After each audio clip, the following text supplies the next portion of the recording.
Welcome to Changing America. I'm Maria Teresa Kumar, and it's fun to be back. It is time for the face-off of the Democratic candidates in the 2016 presidential election. Tonight, Hillary Clinton, Lincoln Chafee, Bernie Sanders, Jim Webb, and Martin O'Malley will go head-to-head for the first time this election season. But what issues will make it center stage tonight?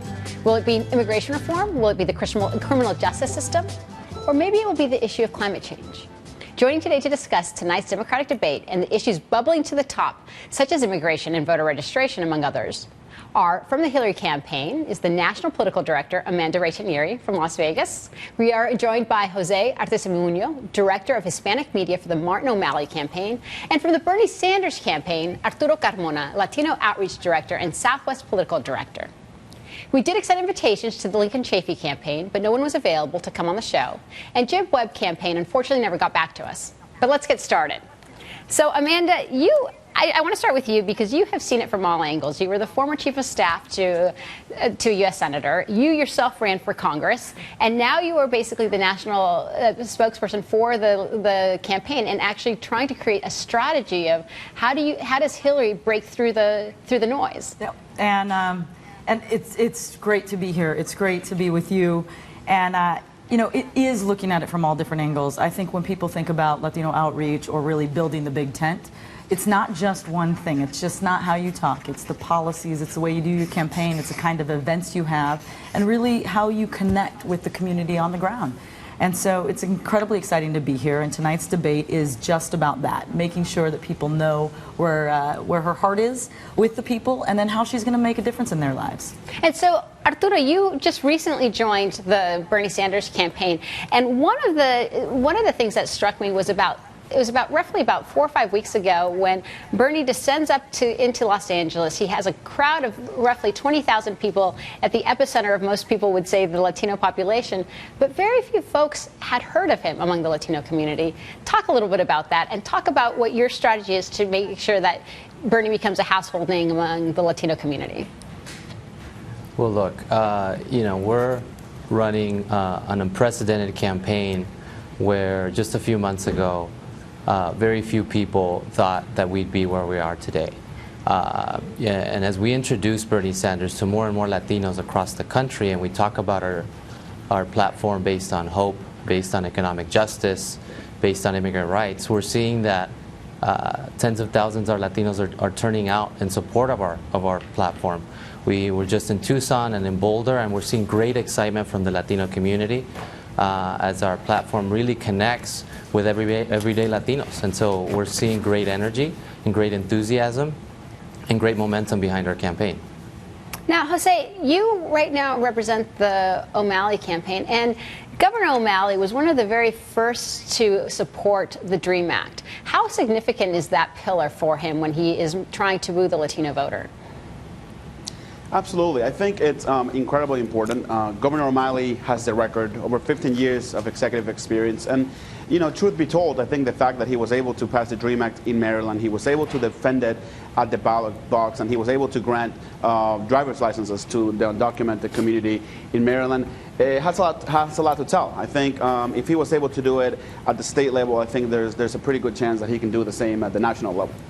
Amanda, when we start looking at this, you know, it's been such a contentious issue on Capitol Hill, right? This idea that at first the Latino community was super excited when there was a shot at the DREAM Act, specifically on the congressional floor. I think you were there at the time, and then all of a sudden you see folks reeling back from it.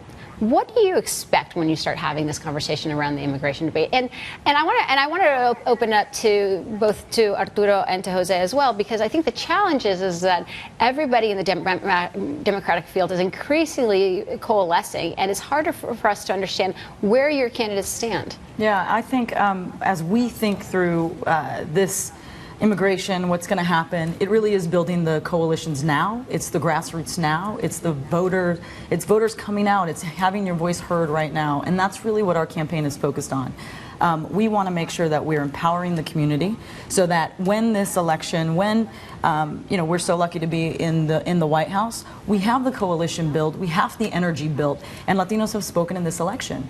And that's as much really what's important in order to get that immigration over the line. But with Hillary, she's been with the community for a very long time, whether it was registering voters in Texas or as we've gone around now starting the campaign in Nevada with the Dreamers Circle. It really is getting into the community and really empowering folks where they are. So what differentiates Bernie from the Hillary campaign right now? And what I mean by that is that I know that this is an issue, again, that's close to the Latino community. It's not the only issue, but because it's been elevated so quickly among the Republican camp, how is it impacting your candidate? Well, I think that immigrants really connect with Bernie's story. Bernie is a son of an immigrant. His father fled genocide from Europe, and Bernie largely grew up in a working class, poor middle class family that really connects with the story of everyday Latinos. Millions of Latinos have experienced the type of life that Bernie experienced. So when we talk to everyday Latinos across the country, in Nevada, in Arizona, in Colorado, in California, we're seeing that there's great connection as they learn about his story, as they learn about his background. Are you having a difficult time with coming in now at a bit of a later date and trying to identify the same alliances that the Hillary campaign was able to do so early? Are you finding folks are locked up, or are folks very much open to the Bernie Sanders message on the organizational level?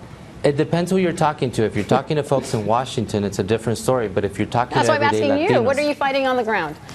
Well, if you're talking to everyday Latinos in communities across the country, we're finding that there's great disposition to listen to our story. And as we listen to it, particularly on the issues of economic justice, of criminal justice reform, on health, they realize the great differences between our platforms, and they're very supportive of our approach and our campaign and getting very energized. And that's why we're seeing the great turnout increasingly of more and more Latinos in our events, volunteering in our campaign, and really supporting our bottoms-up focused efforts. And Jose, you come from the media industry. You are about messaging and ensuring that messages bubble up appropriately.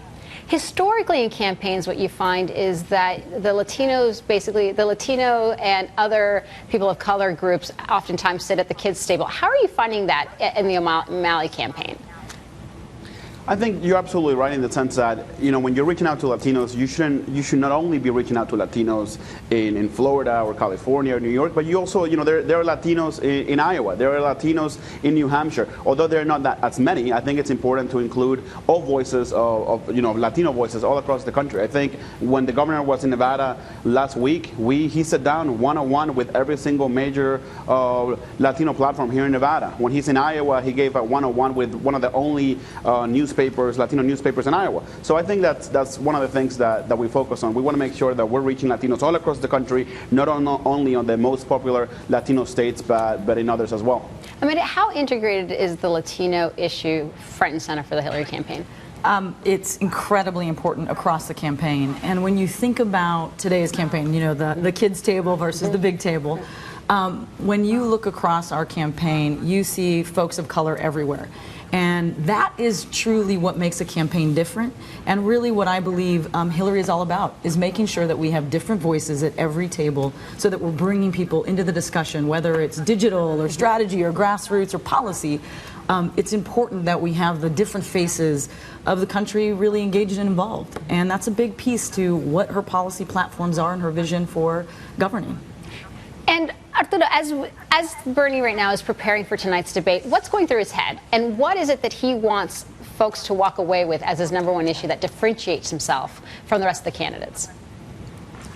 I think one of the key issues that he wants folks to walk away with is that, we as a country are going through a real crisis, particularly when we look at issues like income inequality. And I think that Bernie, unlike any other candidate out there has really put a stake in the ground that, you know, he really wants to take the billionaire class, he wants to take on millionaires and Wall Street, and advocate for working class families and middle class families. And I think that his platform is really going to resonate. And when we look at Latinos, our communities will disproportionately benefit from that platform.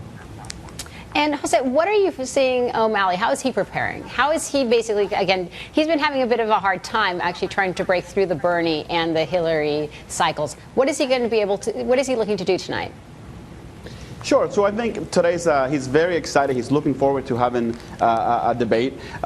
This is an opportunity for us to, and for the Governor O'Malley to introduce himself to millions of people and to show the American people that there's an option in the Democratic Party with someone that has over 15 years of executive experience, someone who has been able to get things done. When he goes across the country, Maria, there are two things that people always tell him. The country is looking for new leadership, and it's looking for someone who's able to get things done.